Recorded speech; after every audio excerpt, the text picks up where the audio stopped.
মাধ্যমে আমরা অভিভাবক হারা হয়েছি, তিনি যাতে আমাদের অভিভাবক হয়ে আবার আমাদেরকে তার দুই ডানা দিয়ে আমাদেরকে ছায়াতলে নিয়ে যাইতে পারে। সম্মানিত উপস্থিতি, দেশনেত্রী বেগম খালেদা জিয়ার জন্য আজ বাংলার আনাচে কানাচে, মসজিদ, মাদ্রাসায়, মন্দির, গির্জা, সর্বস্তরে তার জন্য সর্বস্তরের মানুষ, আলেম, উলামা, মাদ্রাসার তালেবে ইলম, কোরআন খতম করে করে চোখের পানি ঝরাইতেছে, চোখের পানি ফেলতেছে। এই রকমের নদীর পৃথিবীর ইতিহাসে কোন দেশের নেতা নেত্রীর জন্য এই রকমের অবস্থা হয় কিনা আমার জানা নেই।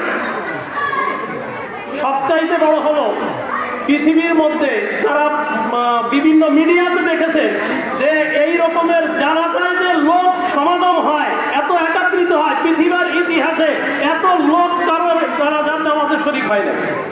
এটা হলো সম্পূর্ণ আল্লাহ পাক রব্বুল আলামিনের পক্ষ থেকে তার ইজ্জত এবং সম্মান। আল্লাহ পাক রব্বুল আলামিন যদি কাউকে ইজ্জত দিতে চান, তাকে এইভাবে ইজ্জত দিতে। কারণ আমরা যতই চেষ্টা করি তাকে ছোট করার জন্য, আল্লাহ যদি কাউকে উপরে উঠানোর জন্য চেষ্টা করে, তাহলে আল্লাহ পাক রব্বুল আলামিন এইভাবে উঠাই দেন। এই জন্য আপনারা দোয়া করবেন, আমরা যারা আসি সবাই দোয়া করব। আমাদের মাটি ও মানুষের মা, গণতন্ত্রের মা, গণতন্ত্রের উদ্ধারকারী মা আমাদের দেশ থেকে চলে গেছে, মায়ের জন্য আমরা দোয়া করব। সন্তান মায়ের জন্য শুধু একদিন নয়, একটি সময় নয়, অন্তত সর্ব অবস্থায় আপনি যখনই করবেন, সর্ব অবস্থায় যদি তাকে মা হিসেবে গণতন্ত্র